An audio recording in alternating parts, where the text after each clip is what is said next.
First up is a hidden interaction with Feign Death. Feign Death is a level 3 necromancy spell learned at level 5. This spell allows spellcasters to put their allies into a magical protective coma, feigning death, so it can only be used on allies. However, this spell can surprisingly be used on a merchant after you reach 100 attitude with them to steal all their stuff. By using the barter feature, you can give a ton of gold to a merchant to max out their attitude with you very quickly. Once you do that, you can now cast Feign Death on them because for some reason they are now considered an ally. Once you do that, you can pickpocket them and get all your stuff back plus all of their stuff. Now, a few things to be careful with this is that you'll need to have the character casting Feign Death to be the one initiating conversation and donating your goods to increase attitude. Also, because you need to be stealth to pickpocket, you may need to also cast fog in the area in case other NPCs are around. And third, be mindful of Feign Death's duration. It only lasts 10 turns, so don't go too crazy with the pickpocketing because if your target comes out of Feign Death and you're still pickpocketing them, you'll have a fight on your hands. Now, I love this trick because it's really almost an infinite money glitch, allowing you to steal everything from every single merchant you come across. And if you like that tip, don't forget to click that like button and subscribe for more Baldur's Gate 3 videos. Coming in at number 2 is Dancing Lights. Dancing Lights is an evocation cantrip. It creates magical orbs of light that brighten an area, but it can also be used on vents to block them and completely disable the trap. Now, I'm not sure how lights can block a vent, but somehow it works. Dancing Lights requires concentration, so be sure to move to a safe location before you cast your next concentration spell because the vent is going to be activated again. Coming in at number 3, we have Fire Surface. Now, there are a number of ways to create a fire surface, which does 1d4 damage per turn, which is not a lot, but a hidden use of a fire surface is that it actually deals damage to potions when they are dropped, and that will create a healing mist to heal. Now, this is incredibly powerful because dropping or moving items during battle doesn't cost an action, which means you can heal an infinite number of times in battle as long as you are standing on any fire or item damaging surface. Just open up your inventory, drop a potion, and if it goes into the fire surface, you can just walk into that mist or drag it right under your character who's standing on a fire surface, and that's going to heal them. And you can do this over and over and over an infinite number of times. This is a great way to turn a burning surface an enemy put on you into an advantage instead of a disadvantage. And frankly, it's pretty overpowered if you have a lot of healing potions. Just be sure to split your stacks and drop them one by one. All right, coming in at number 4, we have Chromatic Orb. Chromatic Orb hurls a sphere that deals damage and creates a surface on impact. You can also choose to create several different types of surfaces, from acid to ice to fire and so on. But when you choose Chromatic Orb Lightning, you get both a lightning surface, but also water along with it. You actually get an electrified water surface. So it's almost like an upgraded Create or Destroy Water that deals damage and creates an electrified water surface. And then once that electricity fades, you're left behind with a water surface. So a little bit of extra stuff that you get from Chromatic Orb Lightning. Coming in at number 5, we have Cloudkill, Darkness, and Fog Cloud. These 3 spells interact interestingly with each other.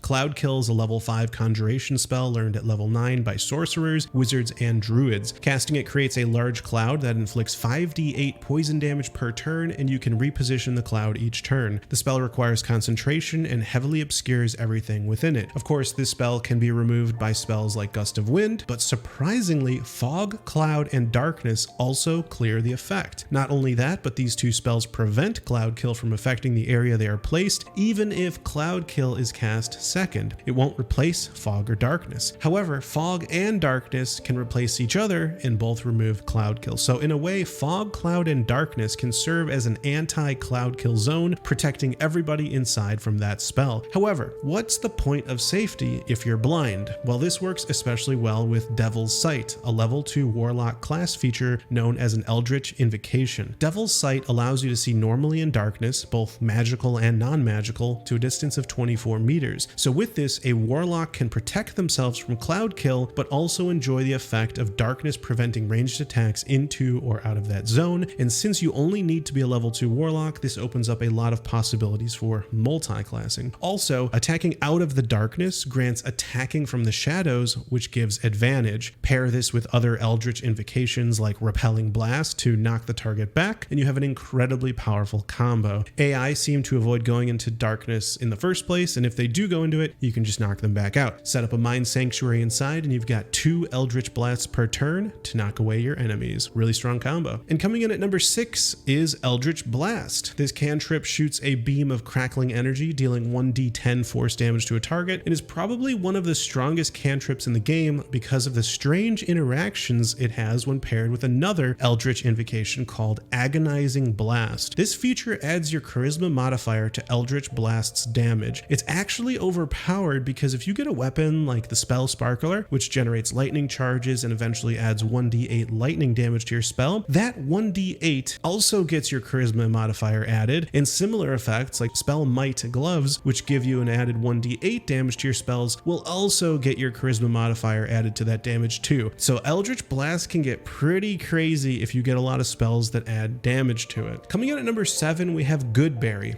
Goodberry is a level 1 spell from the Transmutation School that conjures 4 magical berries into your inventory, restoring 1d4 hit points each. While this spell may not be as game-changing as other spells, good berries can actually also be used as camp supplies. These berries offer 1 camp supply each, and the spell can be upcast for no additional bonus, but this means that once you're higher level and have more spell slots, you can actually create enough good berries to full rest using entirely good berries and actually have some left over. This means that if you have the patience, you can actually have infinite camp supplies because you get more spell slots back from long rests to make more good berries than you use each day. So once you reach a certain level, you're set on camp supplies. And then finally, at number 8, we have Guidance. I love this ability. Guidance adds 1d4 to any ability check. I'm sure you're using it in dialogue situations, but outside of dialogue roles, you can also use Guidance in a ton of situations. For example, before entering a room for perception checks, before walking along the beach for survival checks to find mounds of dirt to dig, or even when you're looking at statues, you might roll a history or religion ability check. To move the statue in the Githyanki Creche to reveal a hidden door, you need to pass a pretty difficult athletics check, and all of these situations, Guidance can help. That last example, Grease, works even better, but Guidance is probably the spell that is used most during dialogue, but probably the most underused outside of combat. While it can be annoying to constantly reapply, keeping this on you whenever you enter a new area or anticipate a skill check will certainly help you succeed more rolls as you adventure. However, it's important to understand that Guidance does not improve your saving throws. For example, if you put on a Whispering Mask to reveal the second illusory door in Auntie Ethel's lair, you'll need to pass a Wisdom saving throw to prevent being controlled by it. Casting Guidance doesn't actually help with this roll, and you'd instead be better off using a spell like Protection from Evil and Good, or just putting the mask on a high Wisdom character. So Guidance isn't the sort of end-all be-all best spell, but it's incredibly helpful for passing ability checks, and there are quite a lot that you'll run into. Thanks so much for watching, and I'll see you next time.